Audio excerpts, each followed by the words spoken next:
प्यारे मित्रों, मैंने श्रीमद् भगवद गीता तब तक नहीं पढ़ी थी जब तक मुझे ज्ञान नहीं हुआ कि हम सब आत्माएं हैं और ये जिंदगी हम आत्माओं के लिए एक इम्तिहान है, अपने अंदर से अपने सबसे अच्छे रूप को बाहर निकालने का। और श्रीमद् भगवद गीता बटा भागवत गीता इस इम्तिहान को पास करने की एक अहम किताब।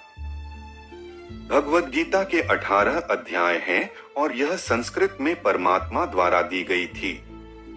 समय के साथ संस्कृत भाषा रोजमर्रा की जिंदगी से निकल गई और यह ज्ञान मनुष्य से दूर हो गया।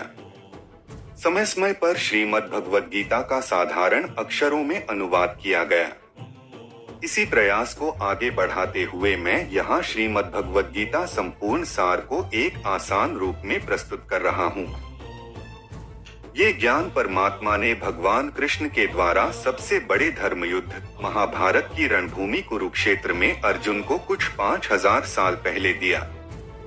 ये वो वक्त था जब धर्म का बार बार उल्लंघन हुआ, परमात्मा का डर मनुष्य से निकल गया, लालच की होड़ में भाई ने भाई को मारने की कोशिश की और यही नहीं, एक ब्याहता को भरी सभा में अपने बड़ों के सामने अपमानित किया गया।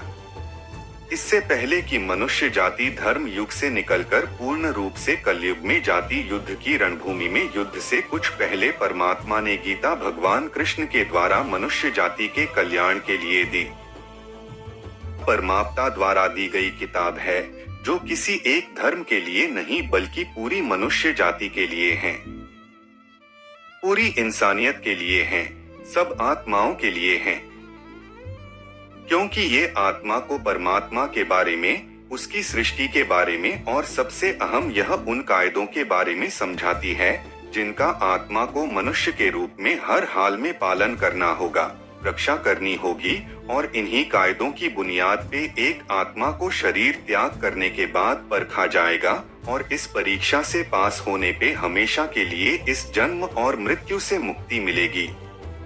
परमात्मा भगवद गीता में कहते हैं कि मैं ही सबकी शुरुआत हूँ, मैं शुरू से भी पहले था और सब खत्म होने के बाद भी रहूंगा। सब मुझ में है और मैं सब में हूँ। जो भी तुम छू सकते हो, देख सकते हो, चख सकते हो या सुन सकते, वो सब मैं हूँ। ये नदियाँ, पहाड़, सूरज, ग्रह, चांद, सितारे सब मैंने बनाए हैं। मैंने ही भगवान, शैतान, राक्षस और इंसान बनाया। मैं सर्वव्यापी हूँ, सब में रहता हूँ, सब मैं हूँ, मैं ही हूँ। मैं ही ब्रह्मा बनकर सब बनाता हूँ और रुद्र बनके सब नष्ट कर देता हूँ। मैं ये सृष्टि यूं ही बनाता और तोड़ता रहूंगा ताकि आत्माओं को मौके मिल सके इस जन्म और मृत्यु से मोक्ष पाने को, डोट हमेशा के लिए परमात्मा के साथ रहने को। भगवद गीता कहती है कि इस सबसे बड़ी परीक्षा के लिए परमात्मा ने प्रकृति का निर्माण 5 तत्व हवा, अग्नि, जल, पृथ्वी और ईथर से किया, जिन्हें हम छू के, चख के, सूंघ के और देख के हम समझ सकते हैं। पर खुद परमात्मा इन 5 इंद्रियों के समझ से बाहर हैं। उन्हें आत्मा इन इंद्रियों से नहीं जान सकती।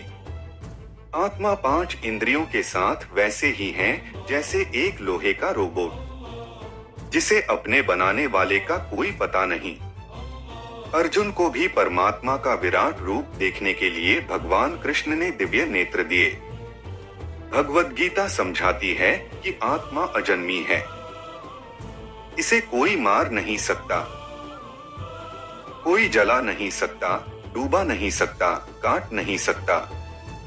लेकिन आत्मा को परमात्मा के साथ हमेशा रहने के लिए ये परीक्षा रूपी जीवन में बैठना ही पड़ेगा। इस परीक्षा के लिए परमात्मा से बिछड़ के आत्मा को पृथ्वी पे किसी न किसी रूप में जन्म लेना पड़ता है और 88 करोड़ योनियों को जीने और भोगने के बाद एक आत्मा को मनुष्य का शरीर और दिमाग मिलता है। इस सबसे बड़ी मर्यादाओं की परीक्षा में बैठने के लिए हर मनुष्य को इस पूरी परीक्षा के दौरान तरह तरह की अच्छी और बुरी भावनाओं की चक्रव्यूह में अपने ही भाई बहन और मित्रों के साथ डाला जाता है। जिसमें हर आत्मा को अपने अंदर के तामसिक और राजसिक अवगुणों से निकल के सात्विक जीवन में प्रवेश करने के मौके मिलते हैं। हमारे तामसिक गुण वो है जो हमारे अंदर हीन भावना पैदा करके हमें खुद को उदास और नुकसान पहुंचाते हैं, और हमारे राजसिक गुण हमें ईर्ष्यालु और लोभी बना के दूसरों के प्रति नुकसान पहुंचा सकते हैं। इस परीक्षा के दौरान हर आत्मा को तामसिक और राजसिक गुणों को खत्म करके अपने सात्विक गुणों से परिचित होना पड़ेगा। सात्विक गुण वो हैं जो आत्मा को अपने आसपास की हर चीज से जोड़े और उन्हें प्यार करना सिखाते हैं। परीक्षा के दौरान हर आत्मा को जीवन के चारों स्तंभ धर्म, अर्थ, काम और मोक्ष का ज्ञान पाके ही मुक्ति मिलती है। यही वो द्वार है जिन्हें समझकर ही आत्मा परमात्मा को समझ सकती है। पहला द्वार धर्म का है और शेर इसका प्रतीक है। धर्म वही है जो गीता में लिखा हुआ है। धर्म वही है जो धारण किया हुआ है, जिसे आपका दिल मानता है। जैसे झूठ नहीं बोलना, चोरी नहीं करना, भगवान का निरादर नहीं करना, दूसरों को नुकसान नहीं देना, यही सब धर्म है। और हर आत्मा को अपने जीवन काल में हर समय धर्म का पालन करना होगा और उसकी रक्षा करनी होगी। दूसरा द्वार अर्थ का है और घोड़ा इसका प्रतीक है। हर आत्मा अपने हर जीवन काल में अपने पृथ्वी पे होने का अर्थ या मूल कारण समझेगी। इस जिंदगी में भोगने वाली चीजें और रिश्तों का आनंद लेगी। अच्छा बेटा और अच्छी बेटी, अच्छा भाई या अच्छी बहन, अच्छा पति या अच्छी पत्नी बनके हर दुनियावी रिश्ते पर खरी उतरेगी और इस परीक्षा को पास करेगी। तीसरा द्वार काम का है। भगवद गीता समझती है कि हर मनुष्य के अंदर काम, क्रोध, लोभ, मोह, अहंकार और ईर्ष्या जैसी 6 भावनाएं हमें अपने और दूसरों के प्रति नुकसान पहुंचा सकती है।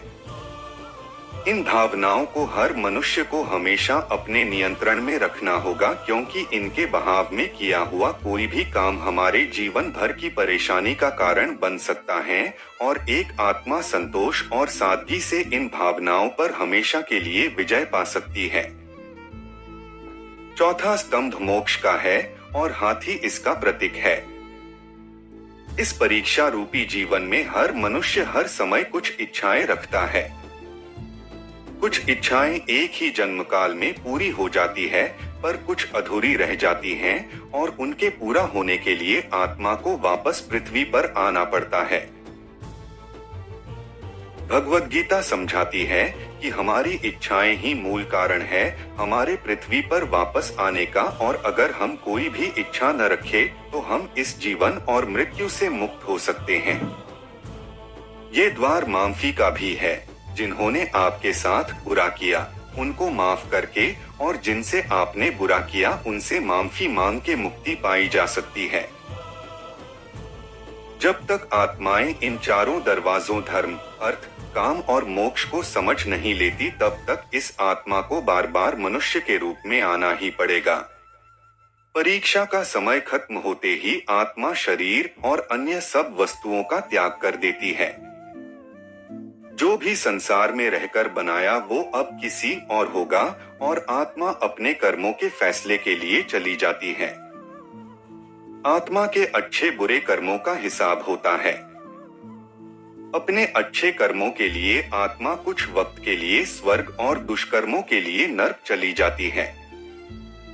नर्क में आत्मा को अपने पापों के अनुकूल सजाएं मिलती हैं, पर सजा खत्म होने के बाद आत्मा को फिर से एक नया शरीर और नया दिमाग मिलता है इस परीक्षा में फिर से बैठने के लिए, और हर परीक्षा में वही सब फिर दोहराया जाएगा।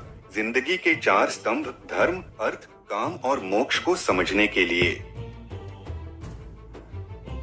हर जन्म में अपने कई जन्मों के कर्मों के हिसाब से हर आत्मा को कभी अच्छे तो कभी बुरे हालातों से जाना पड़ता है। लेकिन जब तक आत्मा परमात्मा के साथ योग को नहीं समझ लेती तब तक वो मुक्ति नहीं पा सकती। भगवद गीता समझाती है कि मनुष्य अपने शरीर, दिमाग या दिल से भगवान को पा सकता है। शरीर द्वारा किए कर्मों के माध्यम से परमात्मा को पाने को कर्मयोग कहते हैं। ऐसे कर्म जो परमात्मा की इच्छा से हो और दूसरों के कल्याण के लिए हो। वाल्मीकि ने रामायण लिख के, श्रवण ने अपने माता पिता की सेवा और उन्हें चार धाम की यात्रा कराकर अपने कर्मों द्वारा परमात्मा को पाया। श्रीमद् भगवद गीता समझाती है कि एक आत्मा दिमाग से भी परमात्मा के साथ योग लगा सकती है। इसे राज योग कहते हैं क्योंकि दिमाग या मस्तिष्क सब इंद्रियों का राजा है।